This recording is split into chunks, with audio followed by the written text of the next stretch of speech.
আসসালামু আলাইকুম ভিউয়ার্স, আশা করি আপনারা যে যেখান থেকে আমার এই ভিডিওটি দেখতেছেন সবাই আল্লাহর রহমতে ভালো আছেন। আমি প্রতিদিনের মতো আপনাদের মাঝে চলে আসলাম আরও একটি নতুন ভিডিও নিয়ে। আজকের ভিডিওটি হচ্ছে আমি সম্পূর্ণটা গার্ডেনিং নিয়ে দেখাবো। যদিও আমার বাসাটায় অত বেশি জায়গা নেই, গার্ডেনিং করার জন্য অত জায়গা নেই, সবটাই হচ্ছে শ্যামা, ওই রকম করে রৌদ্র নেই। তারপরে হচ্ছে নিজের শখ, তো শখের কারণে হচ্ছে একটু গাছ টাছ লাগানো হয়। এই জন্য হচ্ছে আপনাদের সাথে একটু শেয়ার করি, যেহেতু আমার দৈনন্দিন কাজকর্ম সব কিছু আপনাদের সাথে শেয়ার করি। এজন্য ভাবলাম যে এটাও আপনাদের সাথে একটু শেয়ার করি, তাহলে ভালো লাগবে। আর যারা এখনও গার্ডেনিং করা শুরু করেনি তারাও করা শুরু করে দিতে পারবে। আর এখানে হচ্ছে আমি প্রথম যে বক্সের থেকে দানাগুলো বের করলাম, এগুলি হচ্ছে আমার আগে ছিল। আর এই বক্সে যে দানাগুলো এখন দেখাচ্ছি এগুলি হচ্ছে আমাকে একজনে দিয়েছে। তো জানি না এগুলি ফুটবে কিনা, যে দিয়েছে সেও বলেছে যে ফুটবে কিনা সেও জানে না, কারণ অনেক দিন নাকি ঘরে পড়েছিল। তো ভাবলাম এখন বের করে হচ্ছে সব একসাথে ফালিয়ে দেব। আল্লাহ যেটা ফোটে আর যেটা না ফোটে সেটা আর কি পরে দেখা যাবে। আর আমার এই দানাগুলো হচ্ছে আমি 2-3-4 বছরের এরকম দানাও আছে আর কি। সবসময় তো আর আনা যায় না দেশ থেকে, যখন কেউ পাই তখনই আর কি নিয়ে আসি। তো এই জন্য হচ্ছে আপনাদের সাথে একটু শেয়ার করলাম। আর আমার আজকের ভিডিওটি যারা দেখা শুরু করেছেন মনে করে একটা লাইক দিয়ে দেখা শুরু করতে পারেন, আর আমার সম্পূর্ণ ভিডিওটা কন্টিনিউ করতে পারেন। আমি আপনাদেরকে বলি, বাকিটা হচ্ছে যার যার ইচ্ছা, কি কতটুক দেখবে না দেখবে সেটা তো আর আমার ইচ্ছে না। তো এখানে হচ্ছে এক এক করে সম্পূর্ণ টপের মাটিগুলা হচ্ছে আমার হাজব্যান্ড করে নিচ্ছে আর কি, আলগা করে নিচ্ছে। তারপরে হচ্ছে এগুলাতে সার দেওয়া ছিল আগের, তো সার আর কি ভিটামিন যেটা আর কি বলে, তো এটা মাটির সাথে আগে মিক্স করা ছিল। এজন্য হচ্ছে মাটিটা ভালো করে নাড়াচাড়া দিয়ে আলগা করে দিচ্ছে। আর আমি যে আগে যে সরিষা লাগিয়েছিলাম আপনাদেরকে আরও আগে দেখিয়েছিলাম একটা ভিডিওতে, তো সেই ভিডিও সে সময়ে মাত্র এরকম ছোট ছিল। তো ওই ভিডিওটার পরে 2-3 দিন পরে হচ্ছে এই ভিডিওটা করা। তো এই জন্য হচ্ছে আর গাছ অত বেশি তো আর বড় হয়নি, অতটুকুই দেখা যাচ্ছে। আর অনেক বেশি ঠান্ডা ছিল, হবেই বা কিভাবে। আমার হাজবেন্ড কিন্তু এই জন্য টুপি পরে কাজ করতেছিল, অনেক ঠান্ডা ছিল। আর সবচাইতে বেশি দুঃখের বিষয় হচ্ছে অ্যালোভেরা গাছটা। এই গাছটা হচ্ছে অনেক শখ করে লাগিয়েছিলাম, অনেক শখ করে এনেছিলাম। আর এই যে এখানে দেখেন আমি সিমের গাছ আর কি ঘরের ভিতরে রেখে এই দুইটাই হয়তে পেরেছি, আর কোনো কিছুই হয়নি আমার ঘরে। আমি জানি না কেন হয়নি। আমি অনেক মরিচের দানা পাকনা দিয়েছিলাম, তারপরে হচ্ছে লাউয়ের দানা দিয়েছিলাম, তারপরে বোমা মরিচের দানা দিয়েছিলাম, কোনোটাই হয়নি। এখন হয়তো বা আমার দানা নষ্ট এরকম হইতে পারে, জানি না, বা ঘরের ঠান্ডাটা নিতে পারে না এরকমও হইতে পারে, জানি না। এজন্য এখন চিন্তা করেছি যা লাগাবো বাহিরে ডিরেক্ট দিয়ে দেব, হইলে হইব না হইলে নাই। এরকম ঘরে এগুলি বপন করা সম্ভব না, ঝামেলা, অনেক বেশি ঝামেলা। আর এত ঝামেলা করে গাছ লাগানো আমার পক্ষে সম্ভব না। শখ আছে ঠিক আছে, ওটা বাহিরেই করব, কিন্তু ঘরের ভিতরে ঝামেলা, পোকা ঠোকা হয়, এই জন্য হচ্ছে আর ঘরে কিছু করিনি। তো বাহিরে হচ্ছে এই চিকুন একটা টুক জায়গা, এই জায়গাতে হচ্ছে যে কোনো গাছ আর কি, শ্যামার যে গাছ ওগুলি লাগালে হয়, যেমন মিষ্টি কুমড়ো গাছ আর হচ্ছে লাউ গাছ, কিন্তু ফল হবে না, শুধু শাক হবে। পুঁই শাকের গাছ এগুলি আর কি হয়, শুধু একবারই খাওয়া যায় আর কি, অত আর কি ভারী করে হয় না, আর তাড়াতাড়ি হয় না। অনেক বেশি যখন গরম আসে তখন এগুলি হয়, এই শীতেতে হয় না, কারণ এমনিতেই ঠান্ডা, তার মধ্যে যদি আবার রৌদ্র না পায় তাহলে কি গাছ কি আর হবে? হবে না, এটাই তো স্বাভাবিক।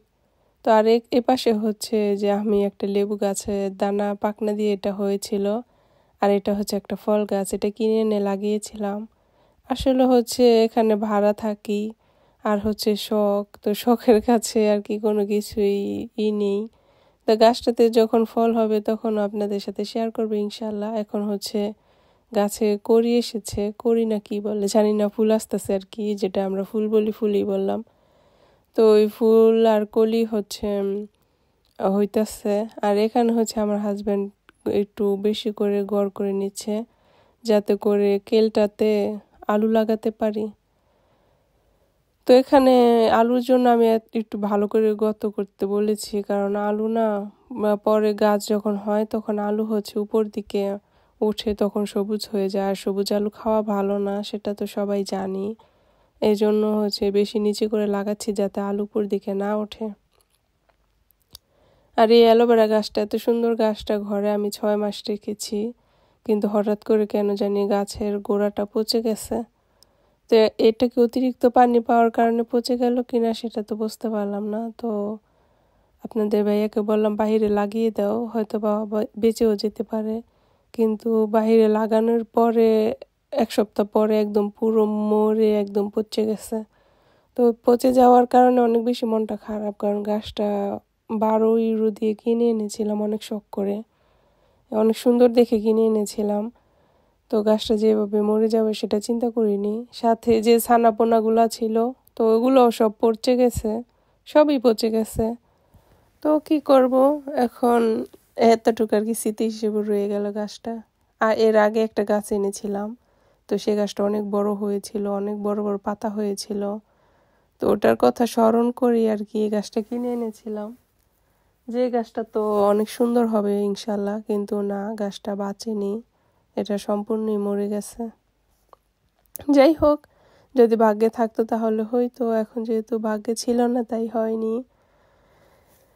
আর এখন এই অ্যালোভেরা গাছটা হচ্ছে অলরেডি লাগানো শেষ। আর এখানে হচ্ছে টবগুলোতে হচ্ছে এটা কি বলে, পালং শাকের বিচি। এই বিচিগুলো 4-5 বছর হয়ে গেছে, কিন্তু এখনো লাগালে গাছ হয়। তো এই বিচি হচ্ছে এখন ফালিয়ে দিচ্ছে যাতে করে পালং শাকটা হয়। আর বাংলাদেশের পালং শাক আমার কাছে ভালো লাগে না, এটা বাংলাদেশের বিচি, কিন্তু আমার কাছে ভালো লাগে না। ঘরে আছে এই জন্য আর কি লাগালাম। এখানকার শাকটা মজা, বাংলাদেশেরটা একটু তিতকিরি তিতকিরি লাগে, এই জন্য ভালো লাগে না। আর এখন এই যে এক এক করে যে কটা খালি টপ আছে সবগুলোর মধ্যে হচ্ছে আমার হাজব্যান্ড এই যে এই দানাগুলো দিয়ে দিবে, এই পালং শাকের দানা। তো আমার এই পালং শাকের দানা যখন লাগানো হয়ে যাবে তখন আবার এগুলি যে কি সমান করে এরকম করে দিবে। তো ওর যেটাই আর কি, যেটা যেভাবে দিতে হয় সেভাবেই দিবে, বা উপরের থেকে একটু মাটিও দিয়ে দিবে। তো আমাকে বলতেছিল যে আলুগুলা কেটে না কেটে লাগাতে। তো আলু তো না কেটে লাগালে হয় না, কারণ গতবার এরকম লাল আলু এনে আস্ত লাগিয়ে দিয়েছিলাম, পরে একটা আলুও হয়নি, সে আস্তই রয়ে গেছে। ওটা পচেও নি আর আলুও হয়নি, শুধু গাছ হয়েছে আর কিচ্ছু হয়নি। আর এই আলুর প্যাকেটটা শখের বশে আর কি কিনে এনেছি। তো প্যাকেটের দাম যাই হোক, আলু কিন্তু এর অর্ধেক দামেরও হবে না। অনেকে চিন্তা করে কি যে গাছ লাগিয়েছে তাদের আর কিছু কিনে খেতে হবে না, আসলে বিষয়টা কিনে খাওয়ার জন্য না, বিষয়টা হচ্ছে শখ, শখ করে লাগানো আর কিছুই না। কারণ অনেকের জায়গা আছে কিন্তু শখ নেই, অনেকের শখ আছে কিন্তু জায়গা নেই। তো ওইরকম আর কি আমাদের শখ, এই জন্য হচ্ছে যতটুকু আছে অতটুকুর মধ্যেই লাগানোর চেষ্টা করি, ভালো লাগে, সময় পাস হয়।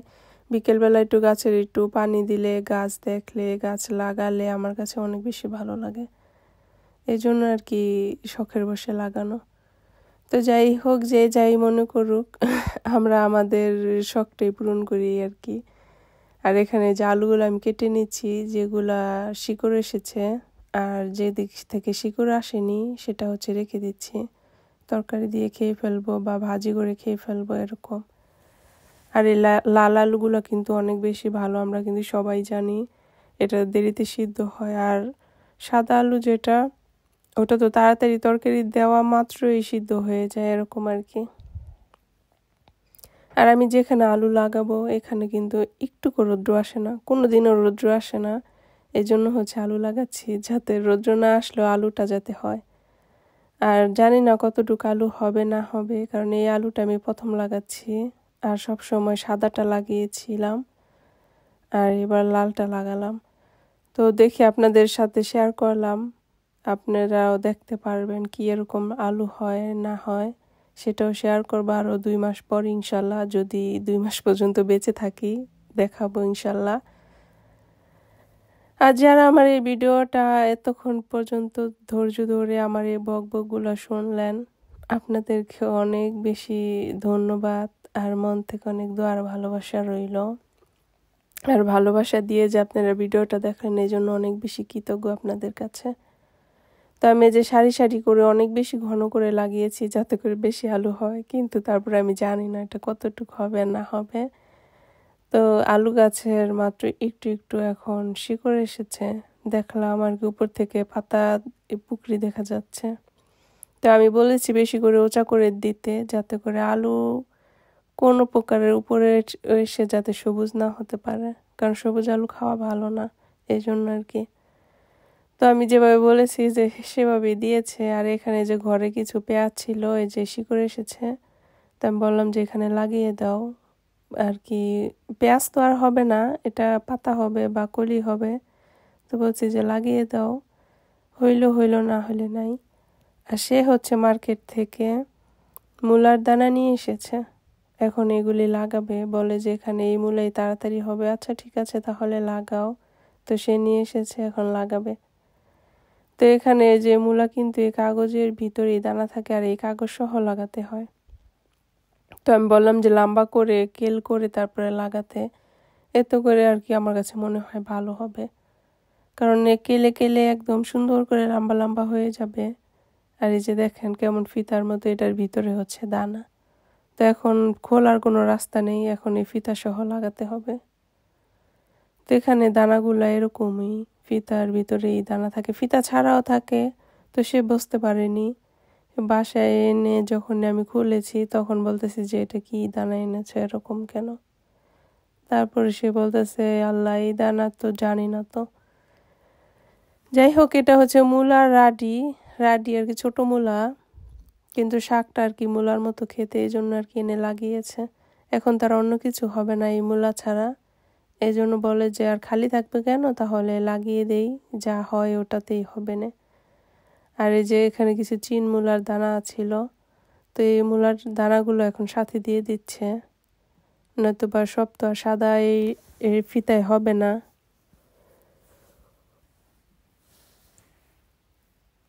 তো চিন মূলাও কিন্তু শাক খেতে ভালোই, খারাপ না। তো সব একসাথে এখন লাগিয়ে দিবে। তো লাগানোর শেষে 15 দিন পরে আপনাদের সাথে শেয়ার করব যে আমাদের এই গাছগুলা কেমন হয়েছে। আর এখানে যে কিছু মটরশুঁটি আপনাদের সাথে এর আগে শেয়ার করেছিলাম যে লাগালাম, হবে কিনা জানি না, কিন্তু লাগিয়েছি, কি দেখলাম যে অনেক সুন্দর হয়েছে।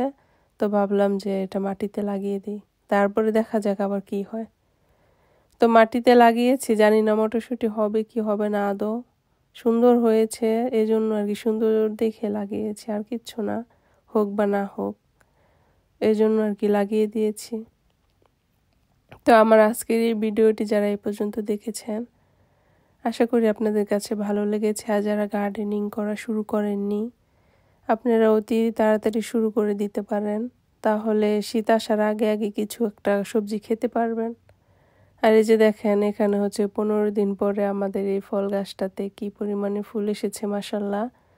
আর এটাতে ফলও হবে, এটাতে ফল হয় হচ্ছে কি বলে, আবোকাডো না, এটাতে ফল হয় হচ্ছে আলুর বখরা। আলুর বখরা যে বাংলাদেশে আছে শুকনা, এটা হচ্ছে শুকনা না, এটা হচ্ছে ফলটা, এটা হচ্ছে হলুদ হলুদ আলুর বখরা হবে। তো ওটাও আপনাদের সাথে একদিন শেয়ার করবে ইনশাল্লাহ। আর এই যে দেখেন আমার ধনেপাতাগুলো মাশাল্লাহ কত সুন্দর হয়েছে। এই যে এখানে ছোট ছোট আলু গাছ দেখেছিলেন, তো এই 15 দিনই কিন্তু, এক সপ্তাহ একটু গরম পড়েছে, এক সপ্তাহ এরকম বড় হয়ে গেছে মাশাল্লাহ। তো এই জন্য হচ্ছে আজকে আপনাদের সাথে ভিডিও করে ভিডিওটা শেয়ার করলাম। আমি জানি আপনাদের কাছে আমার এই ভিডিওটা অনেক বেশি ভালো লেগেছে। আর নিজে লাগানো শাকসবজি এটা কিন্তু খেতে মজাই আলাদা। আর এরকম ধনেপাতা যে ফাইন গ্রান হয় সেটা আর কি বলবো আপনাদেরকে, অনেক সুন্দর গ্রান হয়। আর এটা হচ্ছে সরিষা পাতা, কারণ এখন ঠান্ডা যেহেতু কমেনি, এই সরিষা মূলা এগুলি ছাড়া আর অন্য কিচ্ছু হবে না। তো এই জন্য হচ্ছে সরিষা লাগিয়ে এখন এটা উঠিয়ে খেয়ে ফেলবো, পরবর্তীতে অন্য কিছু লাগাবো আবার। আর এখানে যে অনেক কিছু পাকনা দিয়েছি, জানি না কোনটা কতটুকু হবে, আমি বাহিরে দিয়েছি, ঘরে এগুলি টানা হেঁচড়া করবো না, যেটা হওয়ার বাহিরেই হবে, যতটুকু রিজিকে আছে বাহির থেকেই হবে, আর অত ঘরে কিছু করব না। আর এই যে টপের এখানে হচ্ছে ধনেপাতাগুলা, তো মাশাআল্লাহ এখন খাওয়ার যোগ্য হয়ে গেছে, চাইলে খেতে পারবো। আর অনেক সুন্দর এগুলি গ্রানও হয় অনেক, বাংলাদেশি ধনেপাতার মতো। তো আমার আজকের ভিডিওটি যারা এ পর্যন্ত দেখেছেন আর যাদের কাছে ভালো লেগেছে, আশা করি আপনাদেরকে অনেক বেশি ধন্যবাদ, আর মন থেকে অনেক দোয়ার ভালোবাসা রইল। আপনারা সবসময় আমার সাথে এরকম করে থাকবেন ভালোবাসা দিয়ে, আমিও আপনাদের সাথে থাকবো। আর এখানে যে দেখেন আলুর গাছ এই যে হয়েছে, একটু একটু দেখিয়ে দিলাম। আর এই যে মূলোগুলো হয়েছে, মূলো যে লাগিয়েছি তো সেটাও হয়েছে। তো আমার সম্পূর্ণ ভিডিওটা শেষ পর্যায়ে এখন চলে এসেছি। আমার আজকের ভিডিওটি এ পর্যন্তই। আল্লাহ হাফেজ।